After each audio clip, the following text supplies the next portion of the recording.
എടാ പെട്ടെന്ന് തുറന്ന് പെട്ടല്ലേ നന്നായി. ഓ നിന്റെ അടുത്ത് ഞാൻ അപ്പളേ പറഞ്ഞല്ലേ വണ്ടി എടുക്കാൻ. നടക്കണില്ല.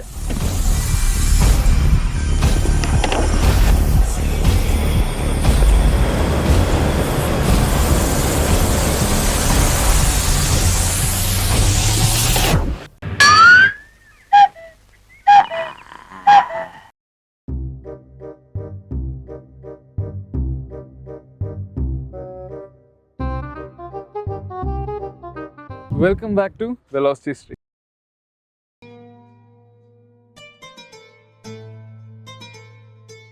ഓഫ് റോഡ് പോകുന്ന ആൾക്കാരുടെയൊക്കെ ഒരു പറച്ചിലുണ്ട്. നിങ്ങൾ ഓഫ് റോഡ് പോകുന്നുണ്ടെങ്കിൽ നിങ്ങൾക്ക് ഇഷ്ടമുള്ള SUV എടുക്കാം, പക്ഷെ ഓഫ് റോഡ് പോയിട്ട് തിരിച്ചു വരണമെന്നുണ്ടെങ്കിൽ ലാൻഡ് ക്രൂസർ തന്നെ വേണമെന്ന്.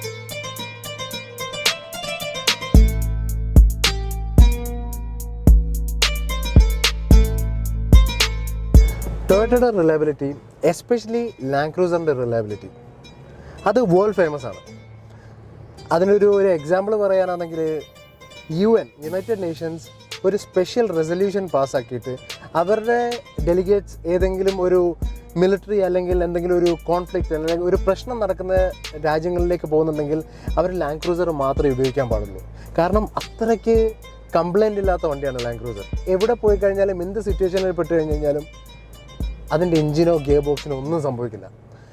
എഞ്ചിനെ പറ്റി പറയുമ്പോൾ ടൊയോട്ട ലാൻഡ് ക്രൂസറിന് മൂന്ന് പെട്രോൾ എഞ്ചിൻസാണ് പ്രൊവൈഡ് ചെയ്യുന്നത്.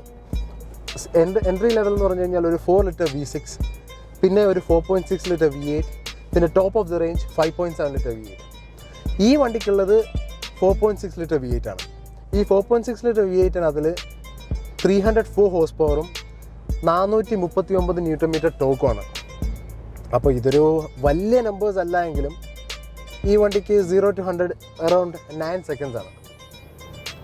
പക്ഷേ ഈ എൻജിൻ ട്യൂൺ ചെയ്തേക്കുന്നത് ഒരു പെർഫോമൻസ് രീതിയിലല്ല. ഈ എൻജിൻ ടൊയോട്ട ട്യൂൺ ചെയ്തേക്കുന്നത് റിലയബിലിറ്റി കിട്ടാനും പിന്നെ ഓഫ് റോഡിനും വേണ്ടിയാണ്. ഈ വണ്ടി എസ്പെഷ്യലി ഓഫ് റോഡിന് വളരെ കംഫർട്ടബിൾ ആണ്. നമ്മൾ ഡൂൺസ് ഒക്കെ കയറുമ്പോഴും ഇറങ്ങുമ്പോഴും നമുക്ക് ഭയങ്കര റിലാക്സ്, നമ്മൾ കംഫർട്ടബിൾ ആയിട്ട് നമുക്ക് ഓഫ് റോഡ്സ് ഒക്കെ നമുക്ക് ഡ്രൈവ് ചെയ്യാം. ഇതിപ്പോൾ GXR മോഡലാണ്. ഇതിന് ഹൈ എൻഡ് ഓപ്ഷൻ എടുക്കുമ്പോൾ VXR എടുക്കുമ്പോൾ നമുക്ക് ഹൈഡ്രോളിക് സസ്പെൻഷൻ അതിൽ വരുന്നുണ്ട്. അപ്പോൾ അതെന്ന് പറയുമ്പോൾ ഒന്നുകൂടി നമുക്ക് കംഫർട്ടബിൾ ആയിട്ട് നമുക്ക് ഓഫ് റോഡൊക്കെ ഡ്രൈവ് ചെയ്യാൻ പറ്റും.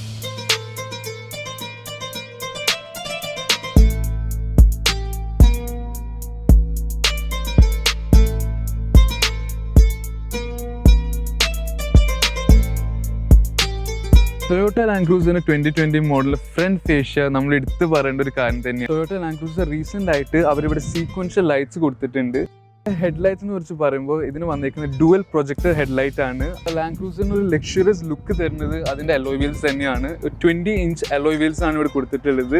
നല്ലൊരു പോഷ് ലുക്ക് തന്നെ നമുക്ക് ഈ അലോയ് വീൽസ് കാരണം നമുക്ക് തരുന്നുണ്ട് ഈ ലാൻഡ് ക്രൂസറിന്റെ ഹോൾ മോഡലിൽ. അതുപോലെ തന്നെ 2019 ആയിട്ട് ചേഞ്ച് വരുന്ന ഒരു കാര്യം 2020 മോഡൽ എന്താണെന്ന് വെച്ചാൽ ഈ ക്രോം ബാർ ആണ്. ഈ ക്രോം ബാർ അവർ കൊടുത്തിട്ടുള്ളത്. റിയർ എൻഡിനെ കുറിച്ച് സംസാരിക്കുമ്പോൾ ലാൻഡ് ക്രൂസർ 2019 മോഡലായിട്ട് അധികം ഡിഫറൻസ് ഒന്നും വന്നിട്ടില്ല 2020 മോഡലിന്. ആകെ പറയാൻ പറ്റിയൊരു ഡിഫറൻസ് എന്താ വന്നിട്ടില്ലെന്ന് വെച്ചാൽ ഈ കാണുന്ന ഈ ഡിഫ്യൂസർ ആണ്. ലാൻഡ് ക്രൂസർ GXR ഗ്രാൻഡ് ടൂറിങ്ങിന് പവർ ടെയിൽ ഗേറ്റ് ഒരു സ്റ്റാൻഡേർഡ് ഫീച്ചറാണ്. പവർ ടെയിൽ ഗേറ്റ് എന്ന് പറയുമ്പോൾ ടോപ്പ് സെക്ഷൻ പവറാണ്, ലോവർ സെക്ഷൻ മാനുവലാണ്. യൂഷ്വലി 3 റോ സീറ്റുള്ള വണ്ടികൾക്ക് എപ്പോഴും മൂന്നാമത്തെ റോ അടയ്ക്കലും നേരെ വെക്കലൊക്കെ എപ്പോഴും ഒരു ബുദ്ധിമുട്ടുള്ള കാര്യമാണ്. എപ്പോഴും അത് കുറച്ച് കോംപ്ലിക്കേറ്റഡ് ആണ്. പക്ഷേ ടൊയോട്ട ഒരു അടിപൊളി വഴി അതിന് കണ്ടുപിടിച്ചിട്ടുണ്ട്. സോ ടോപ്പ് പാർട്ട് അടയ്ക്കാൻ ജസ്റ്റ് ഇത് വലിക്കുക, എന്നിട്ട് ഈ പോർഷൻ വെക്കാൻ പ്രോപ്പർ സ്ഥലമുണ്ട്, എന്നിട്ട് ഇത് വലിക്കുക. ഒരു പ്രോപ്പർ ലഗേജ് സ്പേസ് റെഡിയാണ്. പിന്നെ ഈ സീറ്റ്സ് തിരിച്ചു വെക്കുന്നതും വളരെ സിമ്പിളാണ്. ജസ്റ്റ് ഇവിടെ വലിക്കുക. ലാൻഡ് ക്രൂസറിനെ പോലെയുള്ള ഒരു വലിയ വണ്ടിയിൽ നമ്മൾ ഫസ്റ്റ് റൂം സെക്കൻഡ് റോ സീറ്റ്സിനെ പറ്റി പറയേണ്ട ആവശ്യമില്ല. പക്ഷെ എല്ലാവരും ചോദ്യം എന്താണെന്ന് വെച്ചാൽ തേർഡ് റോയിൽ സീറ്റിന്റെ കംഫർട്ട് എങ്ങനെയുണ്ടെന്നാണ്. നമ്മൾ 1-2 മണിക്കൂർ ഈ ബാക്ക് സീറ്റിൽ നിന്ന് ട്രാവൽ ചെയ്യുകയാണെങ്കിൽ അധികം വലിയ പ്രശ്നമില്ലാണ്ട് നമുക്ക് ട്രാവൽ ചെയ്യാൻ പറ്റും. പക്ഷെ അത് കഴിഞ്ഞാൽ നമുക്ക് അത്ര ഒരു കംഫർട്ടബിൾ ആയിരിക്കില്ല. അതുപോലെ തന്നെ നമ്മൾ ഹൈറ്റ് കൺസിഡർ ചെയ്യുകയാണെങ്കിലും ഒരു അത്യാവശ്യം ഒരു ഹൈറ്റുള്ള ആൾക്ക് അത്ര കംഫർട്ടബിൾ ആയി തോന്നില്ല. പക്ഷെ കുട്ടികൾക്ക് ഫോർ കിഡ്സ് ഇത് ഭയങ്കര കംഫർട്ടബിൾ, നല്ലൊരു റിലാക്സിങ് തന്നെ ആയിരിക്കും. ലാൻഡ് ക്രൂസർ എന്ന് പറയുന്ന വണ്ടിയെ പല ആൾക്കാരും അറൗണ്ട് ദ വേൾഡ് കൺസിഡർ ചെയ്യുന്നത് വൺ ഓഫ് ദ മാൻലിയസ്റ്റ് എന്ന് പറഞ്ഞു കഴിഞ്ഞാൽ വല്ലാതെ ഒരു മാസ്കുലിൻ ലുക്കുള്ള വണ്ടിയായിട്ടാണ്. ആൻഡ് അത് നമ്മൾ ഈ വണ്ടിയുടെ ഓരോ ഭാഗം എടുത്താലും ആ ഒരു ക്വാളിറ്റി, ആ മാസ്കുലിൻ ക്വാളിറ്റി ഈ വണ്ടിക്കുണ്ട്. ഫോർ എക്സാമ്പിൾ, ഈ ഒരു ഡോർ ഹാൻഡിൽ നോക്കിക്കഴിഞ്ഞ് കഴിഞ്ഞാൽ ഞാൻ അടുത്തിടയ്ക്കൊന്നും ഇത്ര വലിയൊരു ഡോർ ഹാൻഡിലുള്ള വണ്ടി കണ്ടിട്ടില്ല. ഈ ഡോർ ആയാലും ഈ ഡോറിൽ പിടിക്കുമ്പോൾ തന്നെ നമുക്ക് ഒരു പ്രോപ്പർ പവർ ഫീൽ ചെയ്യും. പിന്നെ ഒരു ഡ്രൈവേഴ്സ് പെർസ്പെക്റ്റീവ് എന്ന് പറയുകയാണെങ്കിൽ ഇതൊരു വളരെ കമാൻഡിങ് പൊസിഷനാണ്. കാരണം നമ്മൾ വല്ലാതെ ഗ്രൗണ്ടിൽ നിന്ന് ഹൈ ആണ്. ആൻഡ് ഞാനിപ്പോൾ ഈ സീറ്റ് വെച്ചേക്കുന്നത് ഏറ്റവും ലോവസ്റ്റ് പൊസിഷനാണ്. അപ്പോൾ ബേസിക്കലി ഈ സീറ്റ് ഇനിയും പൊക്കാൻ പറ്റും. അപ്പോൾ കൂടുതൽ ഒരു നല്ല വ്യൂവും നല്ല വ്യൂയിങ് ആംഗിളും നല്ലൊരു സ്ട്രോങ് പൊസിഷനാണ് ഡ്രൈവറിനുള്ളത്. അപ്പോൾ ലാൻഡ് ക്രൂസർ എന്ന് പറയുന്ന ഈ മാസ്കുലിൻ വണ്ടി, അത് എൻജിനായാലും പവർ ആയാലും ലുക്സ് ആയാലും എന്തായാലും ഇത്രമാത്രം മാസ്കുലർ വണ്ടി, അതിൻ്റെ ഹോൺ ഇതാണ്. ഈ വണ്ടിയുടെ ആ ഒരു സ്റ്റാറ്റസിനെ അല്ലെങ്കിൽ ആ ഒരു പവറിനെ റിഫ്ലക്റ്റ് ചെയ്യുന്ന, ആ ഒരു പവറുമായിട്ട് യോജിക്കുന്ന ഒരു ഹോൺ ടൊയോട്ടയ്ക്ക് ഈ വണ്ടിക്ക് കൊടുക്കാമായിരുന്നു. യൂഷ്വലി കാറുകൾക്ക് എല്ലാം ഇവിടെ ഒരു ആംറസ്റ്റിൻ്റെ അടിയിൽ ഒരു സ്റ്റോറേജ് സ്പേസ് ഉണ്ടാവും. ഇത് സ്റ്റോറേജ് സ്പേസും കൂടിയാണ്, അതുകൂടാതെ ഇതൊരു കൂൾ ബോക്സും കൂടിയാണ്.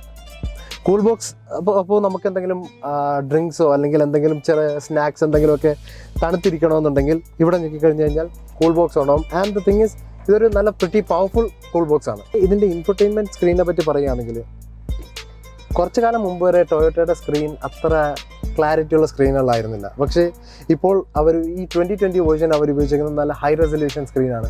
അതുകൊണ്ട് തന്നെ മാപ്പും മറ്റെന്ത് ഫീച്ചേഴ്സ് ആയാലും വളരെ നല്ല ഹൈ ക്വാളിറ്റി ആയിട്ട് കാണാൻ പറ്റും. അതുകൂടാതെ ഇതിൻ്റെ ഒരു വളരെ ആഡഡ് ഫീച്ചർ എനിക്ക് തോന്നിയിട്ടുള്ളത് HDMI സപ്പോർട്ടാണ്. അപ്പോൾ ഇവിടെയുള്ള ബട്ടൺസിനെ എക്സ്പ്ലെയിൻ ചെയ്യുകയാണെങ്കിൽ ഒബ്വിയസ്ലി നമുക്കിവിടെ ഗിയർ ലിവർ ഉണ്ട്. പിന്നെ അതുകൂടാതെ ഇവിടെ ECT പവർ. അപ്പോൾ ഈ ECT പവർ എന്ന് പറയുന്ന ബട്ടൺ എന്ന് പറഞ്ഞു കഴിഞ്ഞാൽ നമുക്ക് കുറച്ച് സ്പോർട്ടി ആയിട്ട് ഓടിക്കണമെങ്കിൽ ആ ബട്ടൺ പ്രസ് ചെയ്യുക. പിന്നെ ഇവിടെ ECT സെക്കൻഡ് എന്ന് പറഞ്ഞിട്ട് വേറൊരു ബട്ടൺ ഉണ്ട്. അപ്പോൾ ആ ബട്ടൺ എന്ന് പറഞ്ഞു കഴിഞ്ഞാൽ നമുക്ക് കുറേ ട്രാക്ഷൻ ഇല്ലാത്ത സർഫസ് എന്ന് പറഞ്ഞു കഴിഞ്ഞാൽ കൂടുതൽ തെന്നലുള്ള സാഹചര്യത്തിൽ ഇത് മെയിനായിട്ട് ഉപയോഗിക്കുന്നത് ഐസ് ഉള്ള രാജ്യങ്ങളിലാണ് ഇത് മെയിനായിട്ട് ഉപയോഗിക്കുന്നത്. അപ്പോൾ ഈ ബട്ടൺ ഞെക്കിക്കഴിഞ്ഞാൽ വണ്ടി സെക്കൻഡ് ഗിയറിൽ നിന്ന് സ്റ്റാർട്ട് ചെയ്യുള്ളൂ. അപ്പോൾ എന്ന് പറഞ്ഞു കഴിഞ്ഞാൽ ഫസ്റ്റ് ഗിയറിൽ വീൽ സ്പിൻ ആവാതെ സെക്കൻഡ് ഗിയറിൽ നിന്ന് സ്റ്റാർട്ട് ചെയ്യുള്ളൂ. പിന്നെ ട്രാക്ഷൻ കൺട്രോൾ ഓഫ് ഉണ്ട്. അപ്പോൾ ലൈക്ക് ഞാൻ ഓഫ് റോഡ് പോകുമ്പോൾ ട്രാക്ഷൻ കൺട്രോൾ ഓഫ് ചെയ്യാൻ വേണ്ടി. പിന്നെ ഇവിടെയുള്ള ബട്ടൺ എന്ന് പറഞ്ഞു കഴിഞ്ഞാൽ റിയർ ഡിഫറൻഷ്യൽ ലോക്കാണ്. അപ്പോൾ ഓഫ് റോഡിങ്ങിനെ പറ്റി വായിക്കുന്ന ആൾക്കാർക്ക് വളരെ വ്യക്തമായിരിക്കും ഡിഫറൻഷ്യൽ ലോക്കിൻ്റെ ഓഫ് റോഡ് ഇമ്പോർട്ടൻസ്.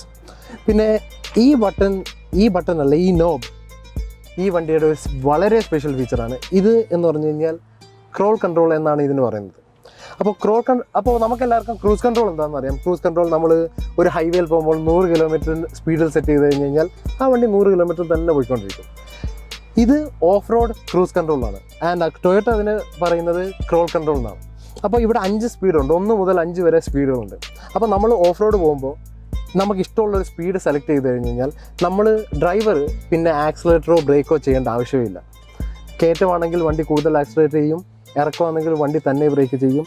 വണ്ടി ഏത് സാഹചര്യത്തിലാണ് ഓടുന്നത് എന്ന് വണ്ടി എപ്പോഴും ഇങ്ങനെ കോൺസ്റ്റൻ്റ്ലി ചെക്ക് ചെയ്തുകൊണ്ടിരിക്കുകയും അതിനൊത്ത് അഡാപ്റ്റ് ചെയ്യുകയും ചെയ്യണം. അപ്പോൾ ക്രോൾ കൺട്രോൾ ഉണ്ടെന്ന് കഴിഞ്ഞ് കഴിഞ്ഞാൽ ഡ്രൈവർ പിന്നെ ചെയ്യേണ്ട ഏക കാര്യം സ്റ്റിയറിങ് ചെയ്യുക എന്ന് മാത്രമേ ഉള്ളൂ. പിന്നെ അതിന് മുകളിലുള്ള ബട്ടൺ എന്ന് പറഞ്ഞു കഴിഞ്ഞാൽ ടേൺ അസിസ്റ്റ് ആണ്. ടേൺ അസിസ്റ്റ് എന്ന് പറഞ്ഞു കഴിഞ്ഞാൽ നമ്മൾ എഗൈൻ ഇതൊരു ഓഫ് റോഡ് ബട്ടണാണ്. ഓഫ് റോഡ് പോകുമ്പോൾ എപ്പോഴും നമുക്ക് വണ്ടി നന്നായിട്ട് തിരിക്കാൻ സാഹചര്യം ഉണ്ടായെന്ന് വരില്ല, വളരെ ടൈറ്റ് ആയിരിക്കും സിറ്റുവേഷൻസ്. അപ്പോൾ ഈ വണ്ടിയുടെ ടേണിംഗ് റേഡിയസ് ഒരു 10 മീറ്റർ ആണ് എന്ന് വെക്കുക. അപ്പോൾ ഈ ടേൺ അസിസ്റ്റ് ഓൺ ആക്കി കഴിഞ്ഞ് കഴിഞ്ഞാൽ നമ്മൾ ലെഫ്റ്റിലേക്കാണ് തിരിക്കുന്നത് എങ്കിൽ ഈ ലെഫ്റ്റിലേക്ക് തിരിക്കുമ്പോൾ അകത്തെ 2 വീലുകൾ വണ്ടി ബ്രേക്ക് ചെയ്യും. ആൻഡ് പുറത്തെ 2 വീലുകൾ മാത്രമേ കറങ്ങുള്ളൂ. ഫുള്ളി ബ്രേക്ക് ചെയ്യുമെന്നല്ല പറയുന്നത്, പക്ഷേ കൂടുതലും ബ്രേക്ക് ചെയ്തിട്ട് അകത്തെ 2 വീലുകളെ ചെറുതായിട്ട് ഇറക്കി പുറത്തെ 2 വീലുകളെ കൂടുതൽ കറക്കുകയാണ് ചെയ്യുന്നത്. അപ്പോൾ എന്ന് പറഞ്ഞു കഴിഞ്ഞാൽ വണ്ടി ആ നിൽക്കുന്ന നിൽപ്പിൽ തിരിയുന്ന പോലത്തെ ഒരു ഫീലിംഗ് വരും. അപ്പോൾ വളരെ ടൈറ്റായിട്ട് ടേൺ ചെയ്യാൻ പറ്റും അതിന്. പിന്നെ ഈ knob low range high range setting മാറ്റുന്നതാണ്.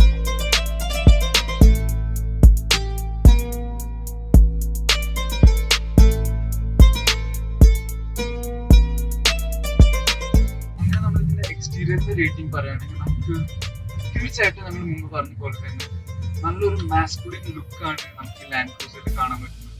അപ്പോൾ തീർച്ചയായിട്ടും നമ്മളൊരു 9 കൊടുത്തില്ലെങ്കിൽ അത് വളരെ മോശമാണ്. സോ എക്സ്റ്റീരിയർ നമ്മൾ കൊടുക്കുന്ന റേറ്റിംഗ് ഇസ് 9. ലാൻഡ് ക്രൂസറിന്റെ ഇന്റീരിയറിന്റെ വെലോസിറ്റി സ്ട്രീറ്റ് കൊടുക്കുന്ന റേറ്റിംഗ് 8/10. വാല്യൂ ഫോർ മണിയെ കുറിച്ച് നമ്മൾ പറയുകയാണെങ്കിൽ നമുക്കറിയാം ടൊയോട്ട ലാൻഡ് ക്രൂസർ നല്ലൊരു റിലയബിൾ കാറാണ്. അധികം മെയിൻ്റനൻസ് കോസ്റ്റോ മെയിൻ്റനൻസ് ഇഷ്യൂസോ അങ്ങനെയൊന്നും വരാറില്ല. വെലോസിറ്റി സ്ട്രീറ്റിന്റെ റേറ്റിംഗ് ഈസ് 8. റീസെയിൽ വാല്യൂടെ ഒരു കാര്യമുണ്ട്. റീസെയിൽ വാല്യൂ ടൊയോട്ട ലാൻഡ് ക്രൂസറിന് നല്ല ഹൈ പ്രൈസ് തന്നെ നമുക്ക് റീസെയിൽ വാല്യൂ ആയിട്ട് കിട്ടും. ഫീച്ചേഴ്സിന് ഞങ്ങൾ ഇതിന് കൊടുക്കുന്നത് 7 on 10 ആണ്. മെറ്റീരിയൽ ക്വാളിറ്റിനെ കുറിച്ച് പറയുകയാണെങ്കിൽ നമ്മുടെ വെലോസിറ്റി സ്ട്രീറ്റിന്റെ റേറ്റിംഗ് ഈസ് 8. കാരണം എന്താ വെച്ചാൽ ഇവര് വളരെ കുറച്ച് സ്ഥലത്ത് മാത്രമാണ് ഹാർഡ് പ്ലാസ്റ്റിക് കൊടുത്തിട്ടുള്ളൂ. ബാക്കിയുള്ള സ്ഥലത്തൊക്കെ മോസ്റ്റ് ഓഫ് ദി പ്ലേസസ് അവര് സോഫ്റ്റ് പ്ലാസ്റ്റിക് തന്നെയാണ് കൊടുത്തിട്ടുള്ളത്. നല്ല മെറ്റീരിയൽസ് തന്നെയാണ് അവർ യൂസ് ചെയ്തിട്ടുള്ളത്. ലാൻഡ് ക്രൂസർ ഹെവി കാറായി കാരണം അധികം ഷേക്കിംഗ് ഒന്നും നമുക്ക് ഫീൽ ചെയ്യില്ല.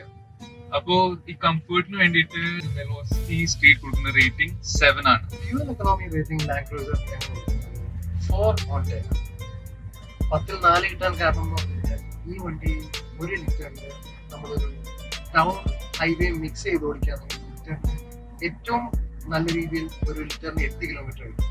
അപ്പം അത് ഒരു ആവറേജിൽ താഴെയായിട്ട് ഞങ്ങൾ കരുതും. 0 to 100 ആക്സലറേഷൻ ഉള്ള റേറ്റിംഗ് ഞങ്ങൾ കൊടുക്കുന്നത് 5 on 10. കാരണം എന്ന് പറഞ്ഞാൽ ഇതിന്റെ 0 to 100 9 സെക്കൻഡ്. 9 സെക്കൻഡ് എന്ന് പറയുന്നത് ഒരു ആവറേജിൽ താഴെയാണ് എന്ന് ഞങ്ങൾ വിശ്വസിക്കുന്നു. ടൊയോട്ട ലാൻഡ് ക്രൂസറിന്റെ പ്രൈസിനെ പറ്റി സംസാരിക്കാനാണെങ്കിൽ ഈ GXR സ്പെക്കിന് UAE പ്രൈസ് 2,86,000. നാട്ടില് ഈ എഞ്ചിൻ അവൈലബിൾ അല്ല. നാട്ടിൽ ഒരു 4.5 ലിറ്റർ V8 ഡീസൽ എഞ്ചിനാണ് അവൈലബിൾ. ആ വണ്ടിയുടെ സ്റ്റാർട്ടിംഗ് പ്രൈസ് എക്സ്ഷോറൂം പ്രൈസ് ഏകദേശം 1.5 കോടി രൂപയോളം വരുന്നത്. ഈ ഇത്രമാത്രം വില വ്യത്യാസം വരാൻ കാരണം എന്ന് പറഞ്ഞു കഴിഞ്ഞാൽ ലാൻഡ് ക്രൂസറിന് ഇന്ത്യയിൽ പ്രൊഡക്ഷൻ ഇല്ല. ലാൻഡ് ക്രൂസർ ഇന്ത്യയിൽ ഒരു പ്യുവർ ഇമ്പോർട്ടാണ്. അതുകൊണ്ട് തന്നെയാണ് അതിന് ഓൾമോസ്റ്റ് 200% ടാക്സ് വരുന്നത്.